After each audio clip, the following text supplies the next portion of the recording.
Ce génocide a été une arme fabriquée en Ouganda. Elle a été exportée au Rwanda sous la bénédiction des Anglo-Saxons. Cette arme consistait à planifier et à faire exécuter le génocide au Rwanda.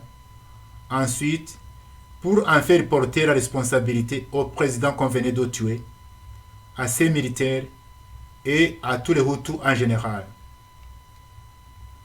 Après leur forfait au Rwanda, ils ont crié partout génocide, génocidaire, génocide, génocidaire. Dans tous les médias du monde, alors contrôlés par les Occidentaux, ils ont crié partout président Habyarimana génocidaire, Hutu génocidaire. Monsieur le président Tshisekedi, je te le dis franchement, cette arme de génocide a bien fonctionné au Rwanda. Cette tactique a réussi, très bien réussi. Le Rwanda a été conquis. Tous les intellectuels Hutus, où qu'ils soient dans le monde entier, ont été accusés de génocide. Et jusqu'à présent, les Hutus qui ont survécu à la mort ou à la prison passent tout leur temps à se défendre devant les juges et à s'expliquer sur le mal qu'ils n'ont jamais commis. Oui, cette arme de génocide, cette tactique de génocide a bien marché. Kaguta et Kagame ont voulu utiliser la même stratégie dans ton pays, la République démocratique du Congo. Jusque très récemment, ils n'ont pas pu réussir. Ils n'ont pas pu réussir à te faire un génocide, mais ils n'ont pas baissé les bras. Ils n'ont pas baissé les bras parce que ils sont en train de réussir sur un autre côté, en t'accusant d'utiliser les FDLR génocidaires dans ton armée et dans ta garde présidentielle.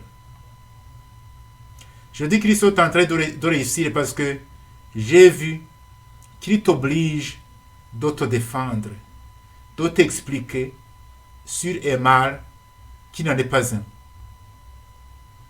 Au lieu de passer ton temps à défendre le pays, ils t'obligent ainsi à passer ton temps à te défendre juridiquement dans les instances diplomatiques contre un mal que tu n'as pas commis. Pour Kaguta, Kagame et les Occidentaux, ça c'est la première phase de leur réussite. La deuxième phase consiste à traîner la victime dans les cours de la justice et les sanctions s'ensuivent.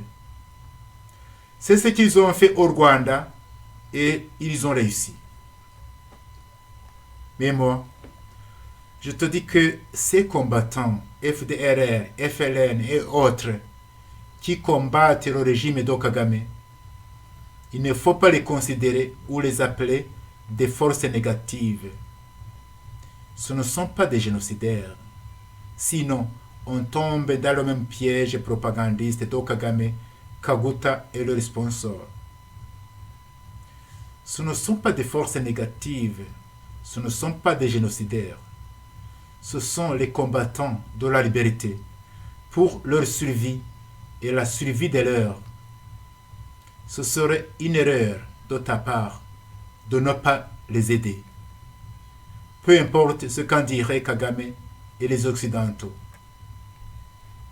À force d'ignorer leurs souffrances, les persécuter, les tuer, ils peuvent effectivement devenir des forces négatives. Mais alors, à qui reviendrait la faute?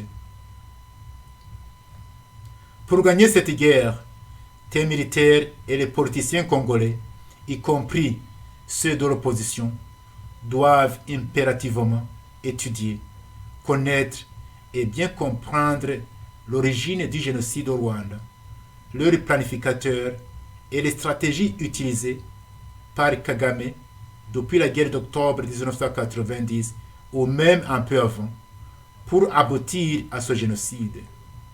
Tout cela parce que ce sont les mêmes stratégies qu'il veut appliquer au Congo. Ensuite, il faut oser dire au monde entier la vérité sur le génocide au Rwanda.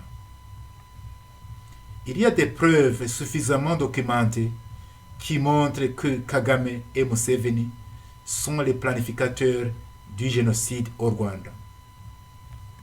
Dites la vérité sur le génocide au Rwanda, rien que la vérité, et tu vas voir que tes ennemis vont s'écrouler d'eux-mêmes parce qu'ils sont bâtis sur le mensonge et vivent du mensonge.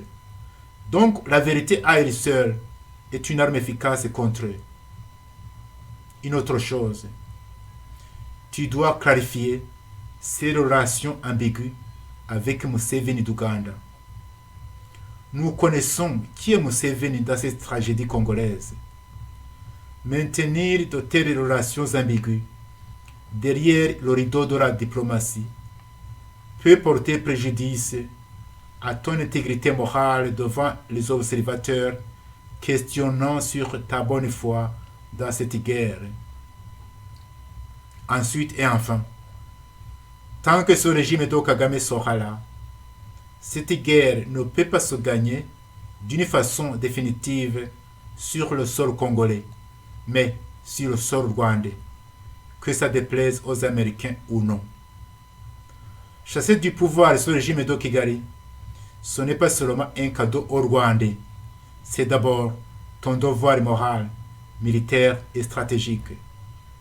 Tu veux que je répète? Cette guerre ne peut pas se gagner d'une façon définitive sur le sol congolais, mais sur le sol rwandais, que ça plaise aux Américains ou non. Nous continuons de prier pour toi, cher Monsieur le Président, mais à bon entendeur, salut.